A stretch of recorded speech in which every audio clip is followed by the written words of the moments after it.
Kinumpirma ni Senador at Blue Ribbon Committee Chairman Ping Lacson na nakapaloob sa unprogrammed funds ng 2023 national budget ang 600 million pesos sa pondo para sa mga flood control projects sa Bulacan.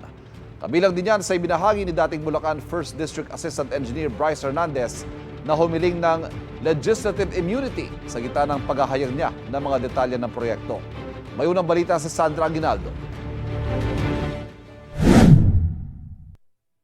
Isa pa sa idinawit ni Hernandez na tumanggap umano ng kickback si Senador Joel Villanueva na nanindigang wala siyang kinalaman dito.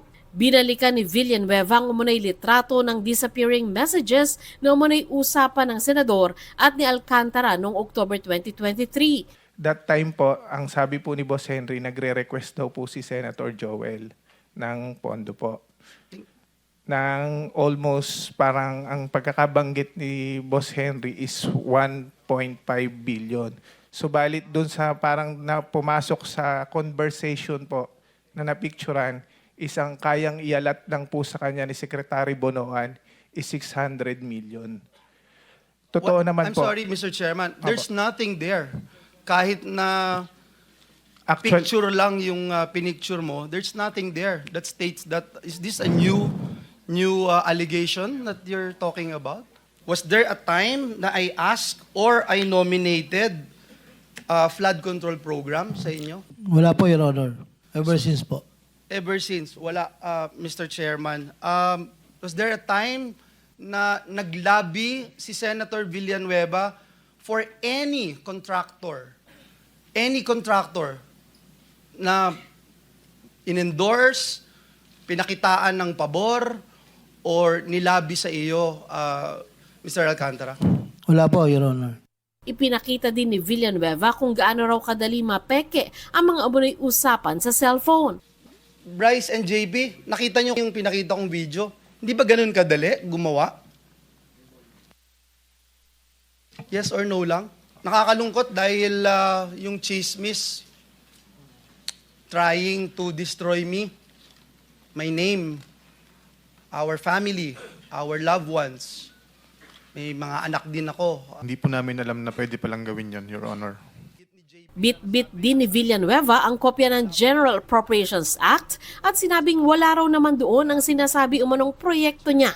Pero ayon kay Hernandez, wala sa GAA ang ilang flood control projects dahil nasa unprogrammed na bahagi ito ng national budget. Yung pinakita niya po pala na unprogrammed ng General Appropriation Act ng 2023, doon po nakasama yung listahan na project po ni Senator Joel. Baka yung ating mga hinahanap na mga ghost project, ghost ab initio. Sa umpisa pa lamang, ghost na sila kasi nasa listahan ng unprogrammed. Nagiging pork barrel to ng DBM eh. No, sa totoo lang dahil isasabit sa inyo tapos kayo rin nagde-determine kung anong papasok o anong hindi.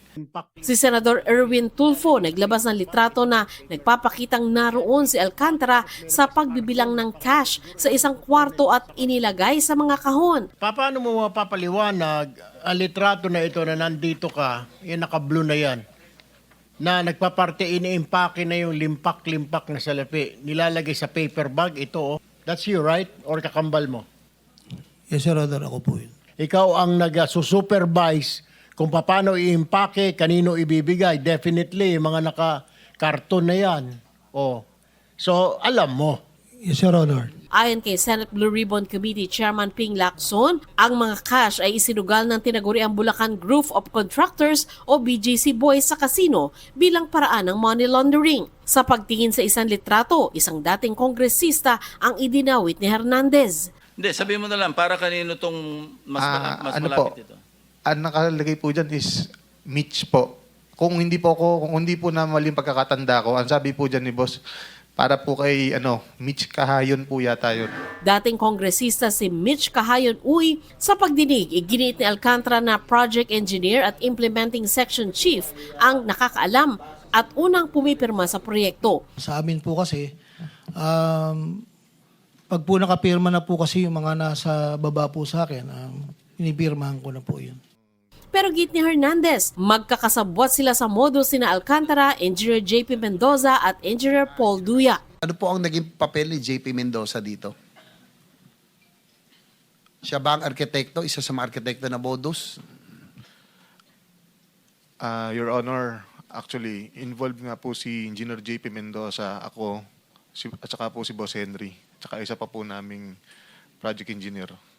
Sino yung isa pang engineer?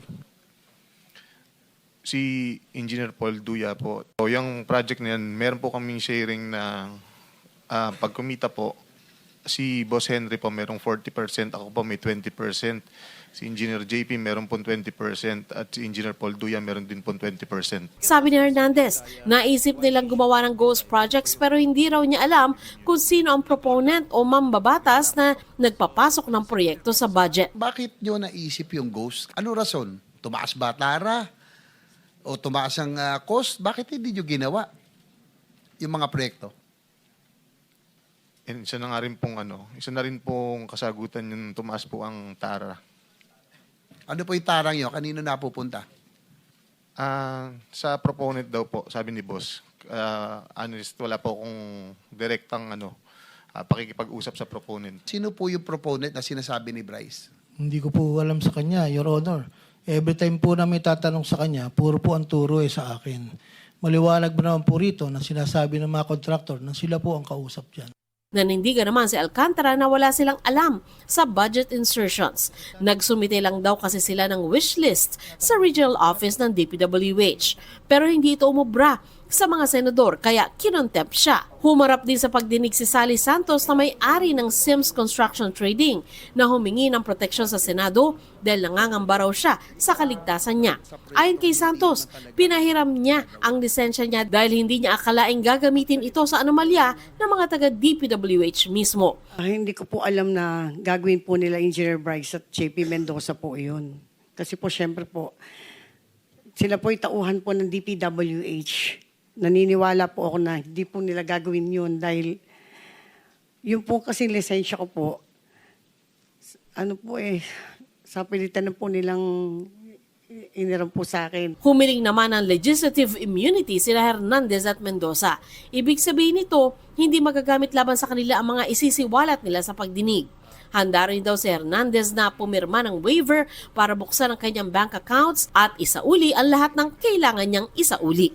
Ito ang unang balita. Sandra Aguinaldo para sa GMA Integrated News.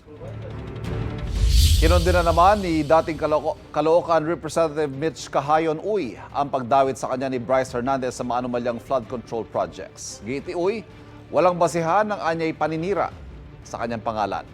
Kinatawan daw siya noon ng Caloocan at hindi ng Bulacan at wala raw siyang anumang naging ugnayan kay Hernandez. Nasa public records daw mga ipinatupad niyang proyekto nung siya'y kongresista pa mula 2022 hanggang 2025. Hamon niya kay Hernandez maglabas ng ebidensya at kung wala, tigilan ng pagtungis sa kanyang pangalan. Kapuso, huwag magpapahuli sa latest news and updates. Mag-iuna ka sa balita at mag-subscribe sa YouTube channel ng GMA Integrated News.